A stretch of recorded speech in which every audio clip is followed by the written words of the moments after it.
Okay, and welcome to part three of our lecture. Just an administrative note, the midterm should be submitted just like last time. So you will see here on Egypt, which is our last lecture. We're not going to cover Lebanon.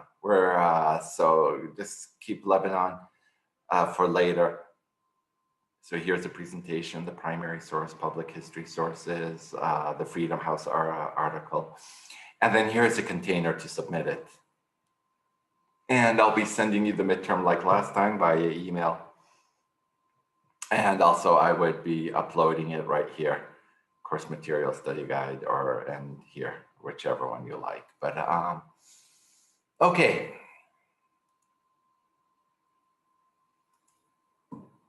So let's resume. We left off on this image, okay? And in this case, this would be an image that says you cannot stop them, but you can protect yourself. Of course, the flies are a reference to men, and the covering of the lollipop is a reference to the hijab.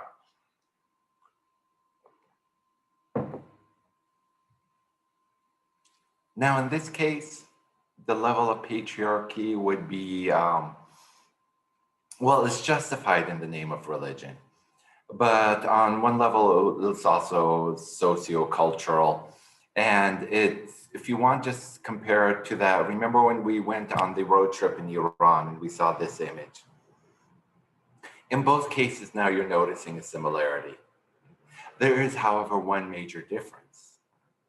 You see, the Egyptian state does not make veiling mandatory. In Iran, it is.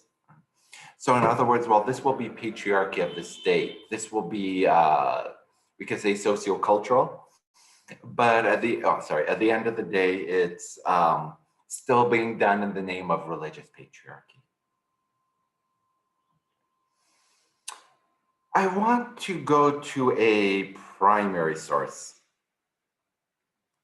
And this is 1987 by the Egyptian physician, and then later herself, she became a novelist, Noala Saadawi.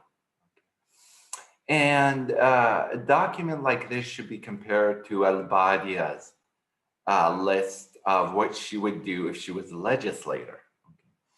And why is the comparison of these two documents important? Well, it shows that over several decades, okay, from 1909 to 1907, compare and contrast what Al-Badia said.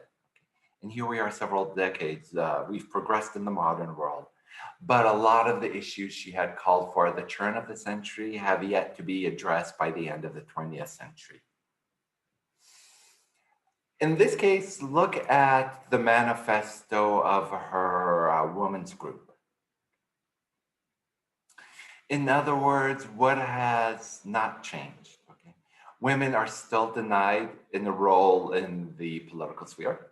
Okay. In other words, still suffering from political patriarchy, as well as the socio-cultural sphere. In other words, still being victims of sociocultural patriarchy. What are she calling for? Social justice in the family and the national level. Okay. So whether it's the patriarch at home or the patriarch in the presidential office.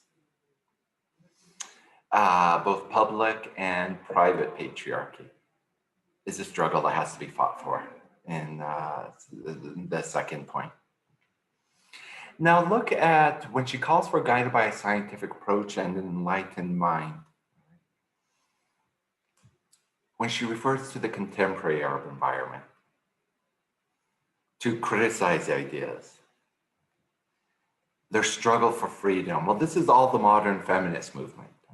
This is the language of the modern feminist movement that that seeks to overcome the environment which undermines the contemporary Arab environment, which denies a woman's ability to pursue her passions, to speak her mind, to have an impact in either political or socio-cultural affairs.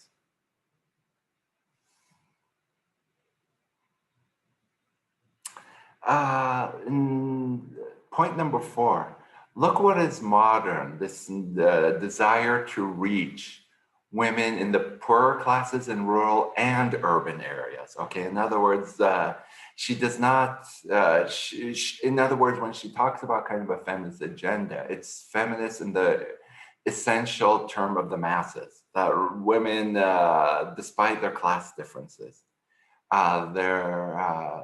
the state should deal with these, what we could call the socio disadvantaged strata of society, and particularly women.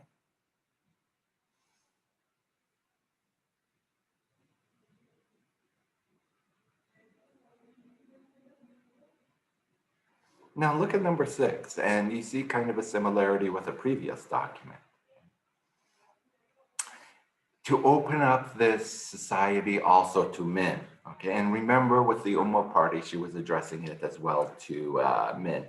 Now, always remember the primary source has, of course, a long explanation in the beginning.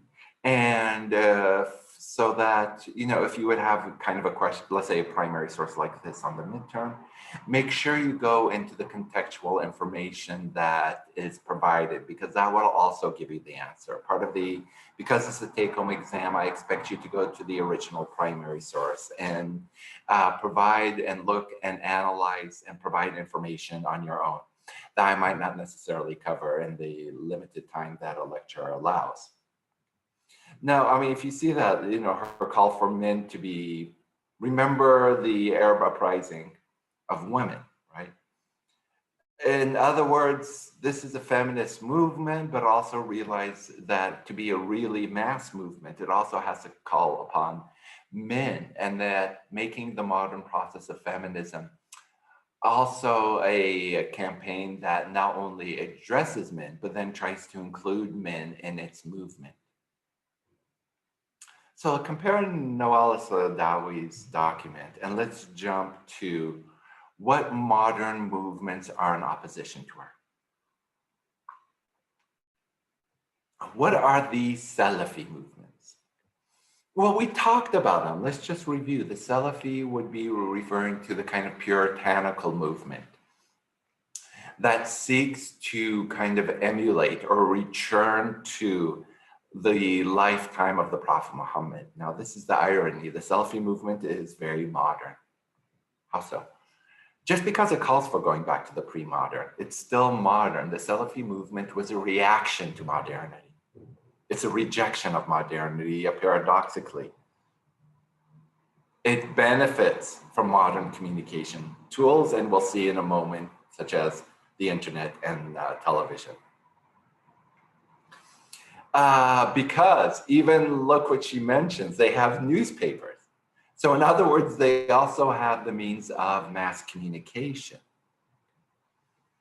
The Salafi movement seeks to be a mass movement. All right, that's the other major difference. And there are Salafi women. Okay? In other words, that's what also makes it a modern movement. It tries to recruit as many of the masses as possible. The government, in an example of state patriarchy, refused to, this particular ministry did not choose to show up. Okay, that would be patriarchy of the state. And the government and media attacked the conference. Again, that would be patriarchy of the state, modern, and using the tools of mass communication to criticize this conference. And throughout the original document, whether it's Adawi's or Al-Badia's, there's more information that, to, fulfill or to kind of fill your answers. But remember, the Salafi movement, that ideology would later go on to inspire groups such as ISIS. Now let's go to Ala al-Aswani's article of 2013. And if you'll remember, this is the same author who wrote about the belly dancing. I juxtapose these images, 1987. I'm sorry, these documents, 1987 to 2013, because the same problem is occurring. The words Salafi and Wahhabi are more or less interchangeable. Wahhabis are just the Salafi variant that's found in Saudi Arabia. Okay.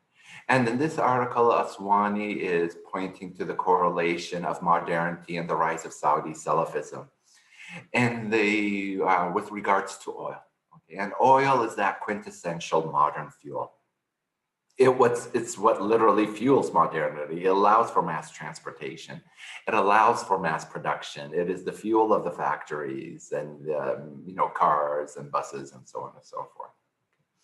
And because the masses are in such need of this fuel, particularly in the year 1973, when various Arab countries reduced the amount of oil to protest the war between Egypt and Israel in 1973, the decreased amount sent the price of oil skyrocketing, which also brought an unprecedented amount of oil revenues into Saudi Arabia.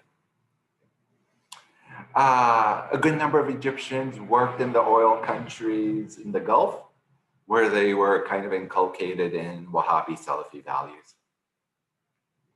So Aswani in sentence number 2 juxtaposes Egypt's tradition of moderate Islam, which recognized women's rights, okay, opposed to, let's say, the Wahhabi Salafi variant, okay, where if you see here, okay, this is the most extreme example of religious patriarchy there is.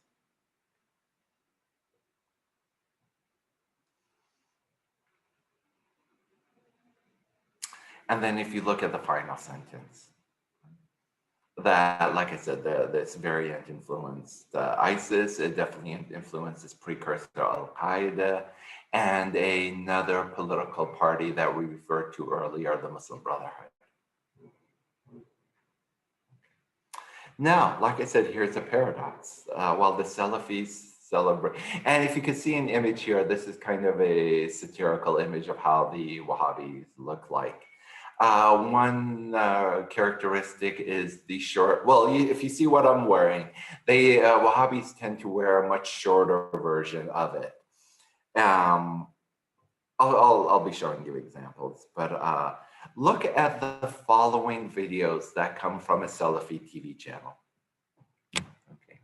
And like I said, this is the paradox that even though Salafism calls for kind of a reversion to a pristine Islamic past, they use modern media to do so. Anas TV is a Salafi channel that's based in Egypt.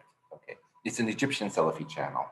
We've already seen one video. Do you remember the Iraqis calling in and pranking the Salafi channel?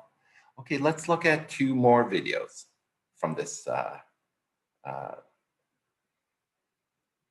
network.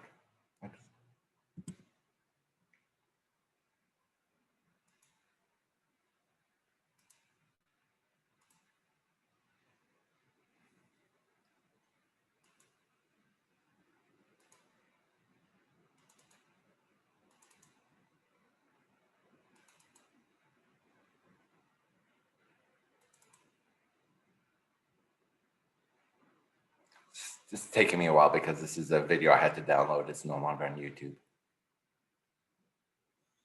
And the program, okay, there we go.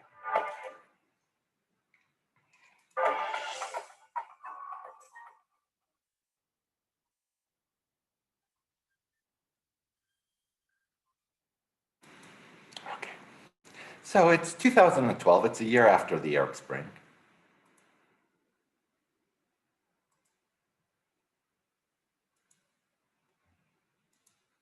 So we have the broadcaster.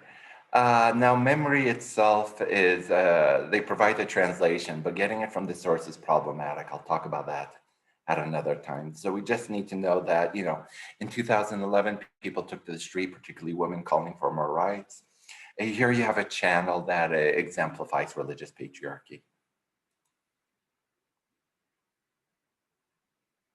أن الإسلام أمر الرجل بضرب المرأة، ودي من أواخر الحلول قبل مسألة الطلاق،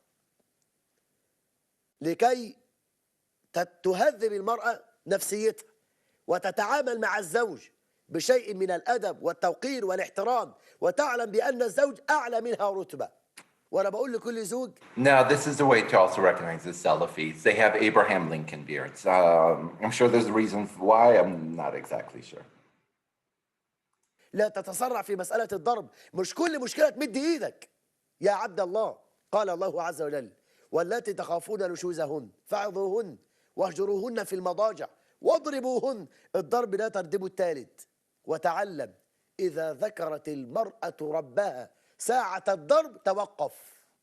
فلما ظنت عائشة رضي الله عنها وأرضاها بالنبي صلى الله عليه وسلم سوءا، وأن النبي لا يعدل بينها وبين غيرها، وأن خارج من حجرتها رايح لزوجة تانية، وتتبعت النبي وتجسست عليه، لما علم النبي بأنها عائشة رضي الله عنها وأرضاها قالت: فلهدني النبي لهدة أوجعتني. هذا من باب التأديب، لا من باب أنه يحب الضرب ولا من باب الإيذاء الجسدي أبدا، إنما فعل النبي صلى الله عليه وسلم هذا من باب أن تتأدب المرأة. طبيعة المرأة الصالحة حتى ولو ظلمت من زوجها تحط إيدها في إيده وتقول: لا أذوق غمضا حتى ترضى. النبي صلى الله عليه وسلم والله يعلم النساء كده. Okay, now, what is problematic with a sermon like this? And more or less, it is a sermon just broadcast, not just on TV. Remember, this is satellite TV. Anyone who has a satellite dish can watch this program and agrees with this interpretation of Islam can watch this.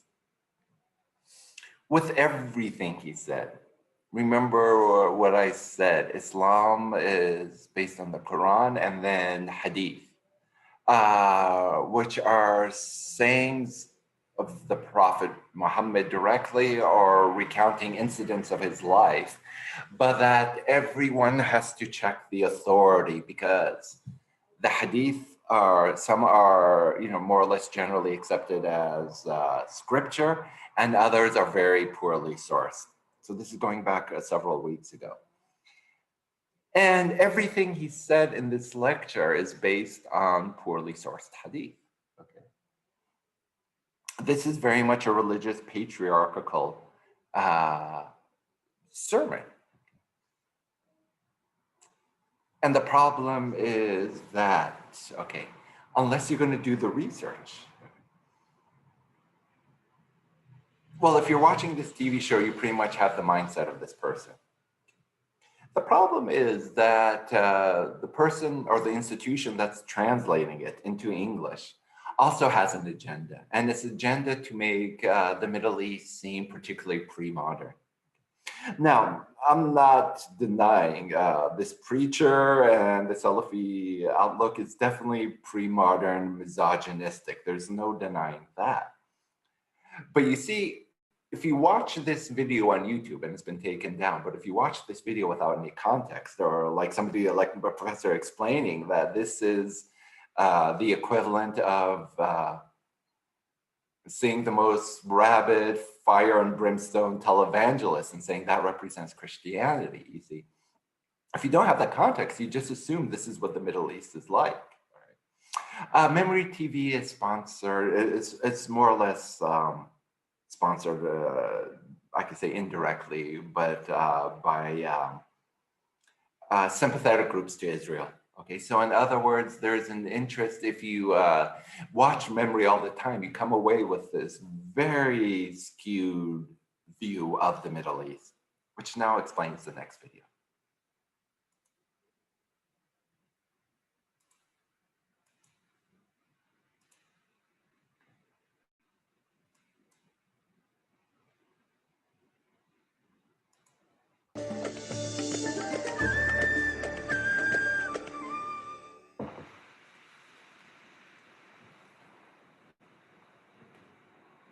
تخيل يا دكتور ان المرأة الأوروبية في الوقت الحاضر بتنشد الرجل القوام. أنا يعني هدي المشاهدين سريعا كده بعض إحصائيات سريعة عن هذا الأمر. اتفضل. 90% من نساء بريطانيا ما بيحبوش يتزوجوا من الرجل الضعيف اللي أول ما تحصل أول مشكلة أو أي مشكلة يقعد يعيط يقول لك لا ده الراجل ده عامل شكل حريم، احنا عاوزين راجل راجل. قضية الضرب دي شبهة خطيرة جدا. نعم. واحدة واحدة معانا مولانا. أقول إن الله كرم المرأة بهذه العقوبة، عقوبة الضرب. كيف؟ كرمها بالضرب؟ اي والله. مش معقول. كيف؟ كيف؟ قال نبينا صلى الله عليه وعلى آله وسلم: ولا تضرب الوجه. Okay, now again, this is a hadith. Right? This is not in the Quran. And this is the question. How properly sourced is this hadith? Or is this a hadith that was more or less circulated by men to justify domestic violence? Now, these are the questions that Islamic scholars ask and debate. If you watch, and you know, these are genuine sentiments held by Salafis, right? Now, again, if you don't know that this is what he's saying very controversial, and you watch Memory TV on YouTube, you think this is kind of a mainstream Muslim idea. It is not. It represents really a kind of a very misogynistic Salafi interpretation. الله. ولا تقبح. شوف كرمها، إن ضربها لا يضربها على وجهها، حتى وهو يضربها لا يسبها ولا يشتمها. عجيب. إذن هو يضرب للتأديب، وإذا ضرب لا يزيد عن 10، وإذا ضرب لا يكسر عظما ولا يقطع لحما ولا يكسر سنا ولا يفقأ عينا. أدب عند الضرب. إذا ضرب عند التأديب لا يرفع يده إلى أعلى، بل يضربها بحذاء صدره. كل هذا تكريم للمرأة. هي تحتاج إلى تأديب، تحتاج إلى تأديب. فكيف يؤدبها زوجها؟ بالوعظ، فإن لم ترتدع ولا تنزجر، بالهجران، فإن لم تنزجر، بالضرب، وجعل شروطا للضرب: لا تضرب الوجه ولا تقبح. وأنت تضرب لا تقبح، لا تسب ولا تشتم، يا ابنة كذا، أنت كذا، لا، ممنوع هذا في الإسلام. طيب يا تكريم مولانا لها. يضربها بإيه؟ يضرب، بالإيد؟ نعم، بعصا؟ صحيح. بإيه؟ قالوا إن ضربها يضربها ضربا غير مبرح لا يترك أثرا. يضربها بعصا قصيرة، وإذا ضربها لا يضربها على وجهها ولا على أماكن الرأس التي تؤذي، بل يضربها على بدنها ويفرق الضرب. كل هذا اختيار لإجراء العقوبة، لكن هذا لا يكون إلا عند استحالة الوسائل السابقة. كمان تكريم الإسلام للمرأة أنه لم يجز العقوبة بالضرب كما قال أهل العلم إلا في حالة واحدة: عند امتناعها عن فراشه. عند امتناعها عن فراشه. نعم، لأنه أين يذهب الرجل؟ هو يريدها وهي تمتنع عنه، فيأتيها بالوعظ، لا تاني يأتيها بالتهديد. تاني يا مولانا الحتة دي مهمة. تاني دي أنا عاوز أسمعها منك تاني. اي نعم. يعني ما ينفعش واحد يضرب مراته عشان أكل، عشان شرب، عشان لا. أيوة. لا يكون إلا لأجل هذه المسألة التي لا يستغني عنها. Okay. So, just so you know, so this is what memory is telling us what to do, and then they ask for a donation, right? Now, so you got to see what's happening here. There's two things going on at once. You have one organization that's translating videos that make the Middle East seem like a very negative light. Okay. Because we can say the Salafi interpretation of Islam is a minority interpretation. It developed in Saudi Arabia with Saudi wealth. It proselytized. It had a huge influence in Egypt, a huge influence in Pakistan among Afghan refugees that eventually became the Taliban. But this is the historical context you got to know. Now, what is he saying, though, is absolutely true. And this does represent actual Salafi beliefs. And if we look at this video now, and we just think now to the present with the various lockdowns, how kind of domestic violence is given a veneer of legitimacy as a result of religious patriarchy, this is a huge problem. But you also have to understand that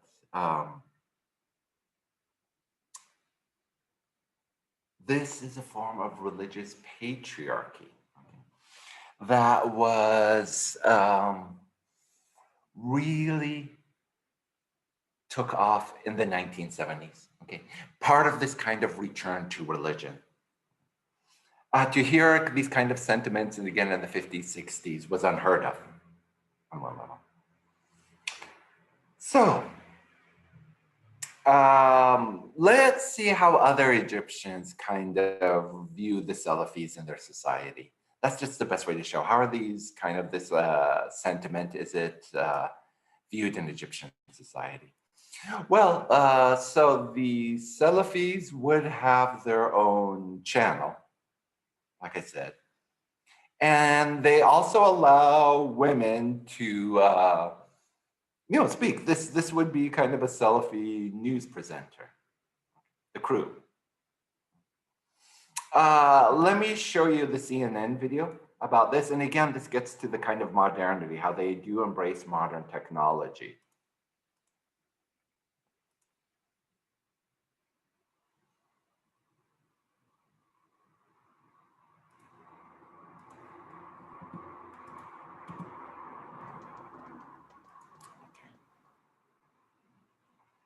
So yeah, let's go to the CNN news report. As if you're talking to your sister. Advice to a new presenter. Because on Maria TV, it's all about her voice. The audience will never see her face. All the women, from the presenters to producers, are veiled from head to toe, a first for Egyptian television. Camerawoman Heba Sarak al-Din says she couldn't get a TV job after graduation just because she was veiled. I was told that a niqab's existence in television is rejected.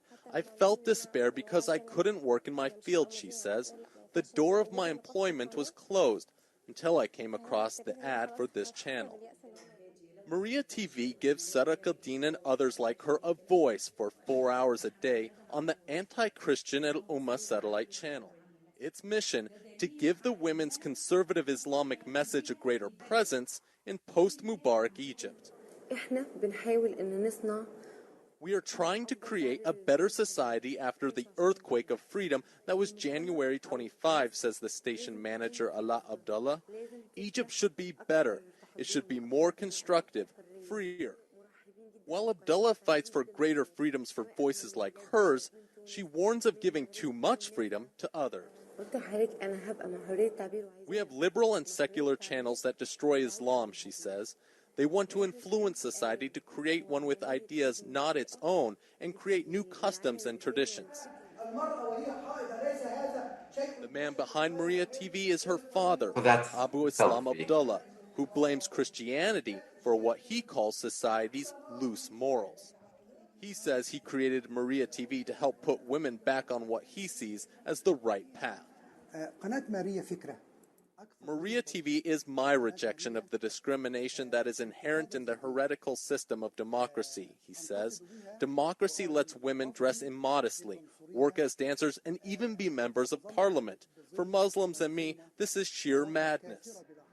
The unique channel has already developed a devoted following.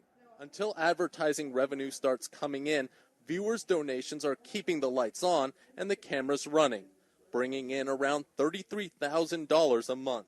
The women are working for free, hoping that someday Maria TV will be able to spread its conservative message 24 hours a day. Ian Lee, CNN, Cairo. Okay, so that's just one news report about this channel, okay, which is definitely patriarchy of religious patriarchy in this case. Or, sociocultural, but using religion to justify it. Now, let's look at this kind of right-wing Canadian version of Fox News, how they make fun of this channel. You tell that by my hair. Well, that's not fair, because I'm pretty bald, actually. Now, the reason I'm speaking to you dressed in a voluminous black tent is that this week sees the start of a wonderful new television station in Egypt. 4 women by women. So just, keep in mind the Orientalist metaphors. Here I'm giving, I'm wearing a tent, for example, and just keep in mind the motifs that we'll see. With women, all female, all the time, dealing with women's subjects.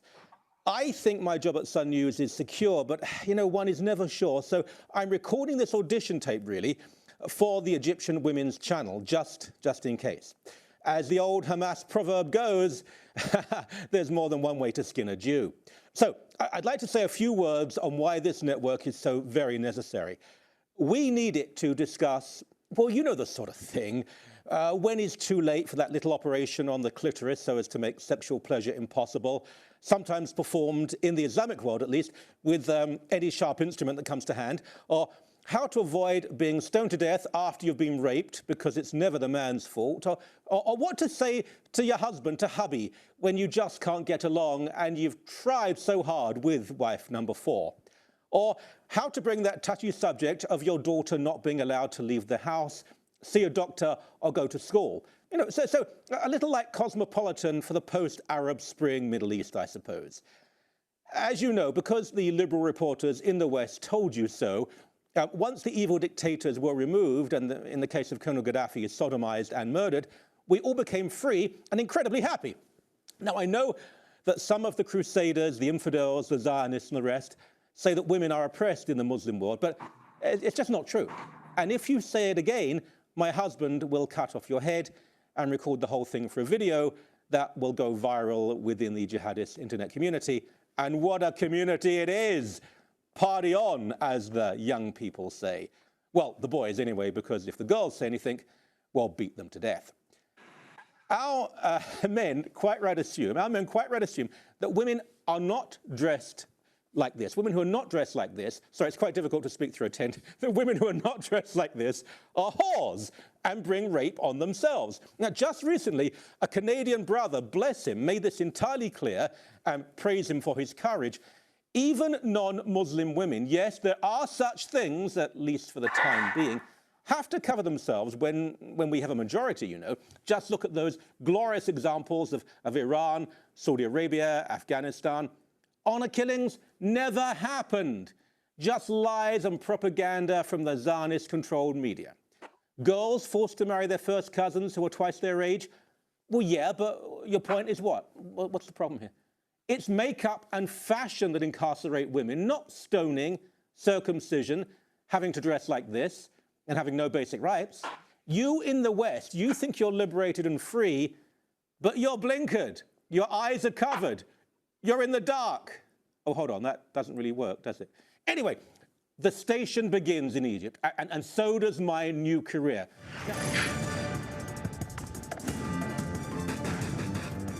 So you heard the monologue, a new TV station in Egypt for women to discuss women's issues, and all of the women who are on air, who produce, who direct, who research.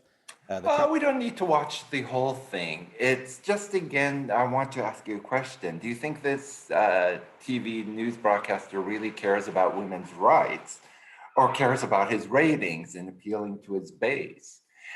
This is something that we have to ask when we see kind of critiques like this. Is it to for them just to sustain an Islamophobic narrative rather than being genuinely concerned with women's rights? Like I said, the Sun is, well, ask yourself this: would channels like this on this political spectrum be concerned with generally women's rights in Canada, for example? So let's go back. Oh, you shut up.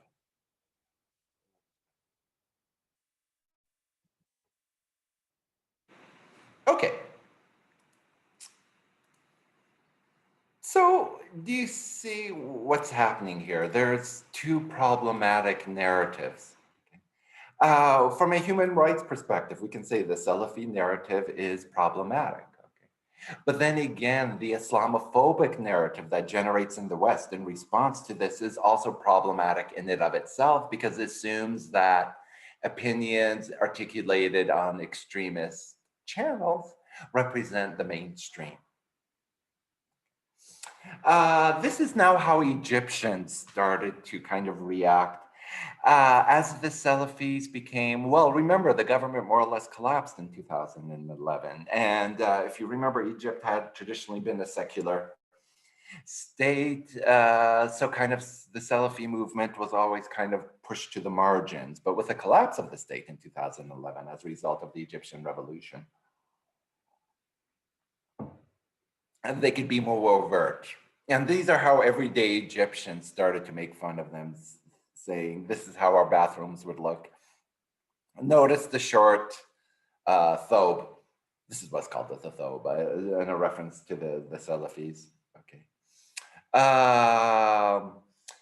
There are Salafi textbooks, and this is how it would look like. Notice how they're teaching kids how to write the Arabic for beard, lahya. And notice it's that Abraham Lincoln beard. If you notice how when they're taught as a young age, what is the hijab, you don't even see the eyes in this image. An Egyptian writing saying, this is how we are seen. The word aura is the word for genitals. And remember the medieval Arab, in the medieval Middle East, that was one way of referring to the women of the family. A political cartoon, again, fearing that even Egypt's hieroglyphs would be covered up and veiled. A political cartoon, again, made in Egypt. Again, now you notice the Salafi again without the Abraham Lincoln beard. And keep in mind, these are all produced by Egyptians as a reaction to the rise of this movement. Look at what this political cartoon is saying, okay? The voice of women, revolution, right? But now look how it's being kind of shut. It's the year 2012, okay? It's being shut by the kind of the long Salafi beard in this case. Then the other problem that emerged in terms of kind of women's rights. Number one is the rise of Salafism. The other is with the collapse of security. Harassment, increased by phenomenal levels in Egypt. And here we're seeing somebody being caught in the act.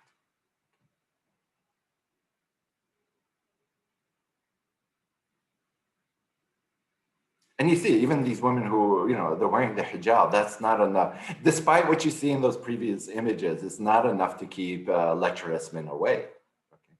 So what did some men start to do? They formed groups that when they found somebody harassing a woman, pinching her, that they would round him up and spray paint him.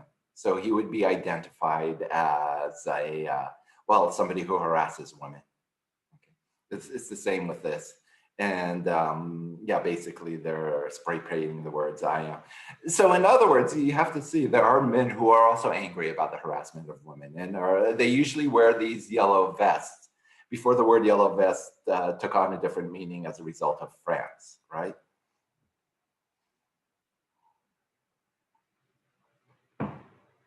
And like I said, because the state failed to provide security, these volunteers had to do so.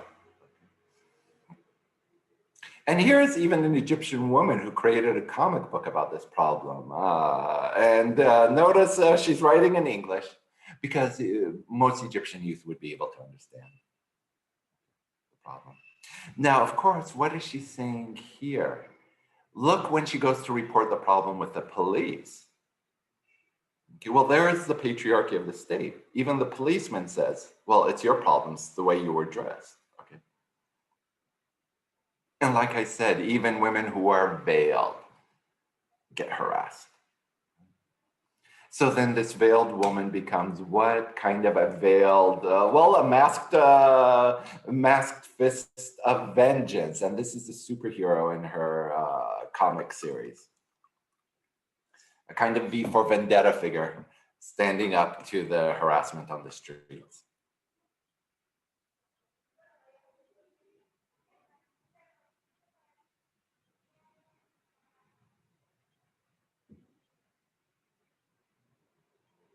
And so here we go. Again, very much like V for Vendetta moment. And then who's gonna come to a rescue? Yeah, it's V for Vengeance.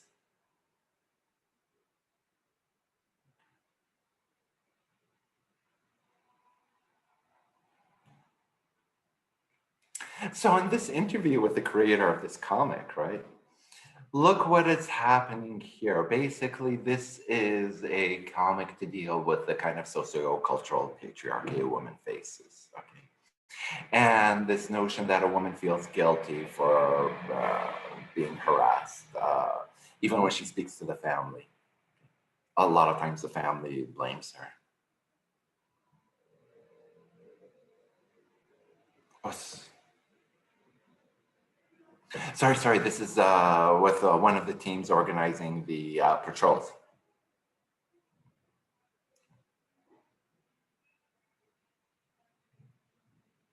Okay, you could read this on your own.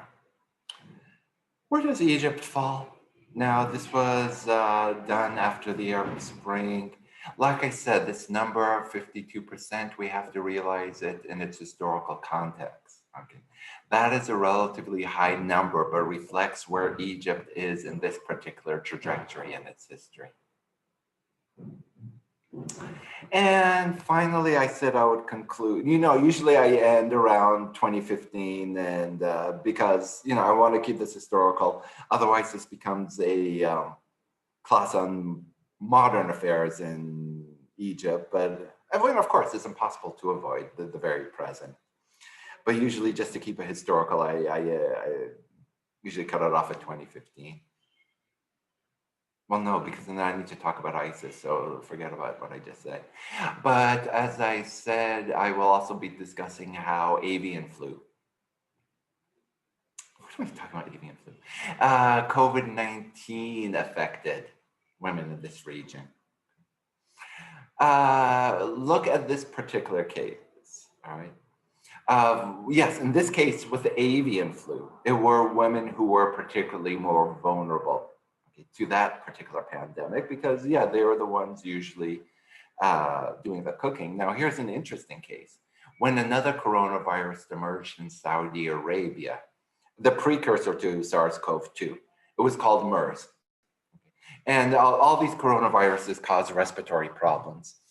An interesting phenomena happened, and this is one case where maybe religious patriarchy had a kind of positive element. More men were infected by MERS than women.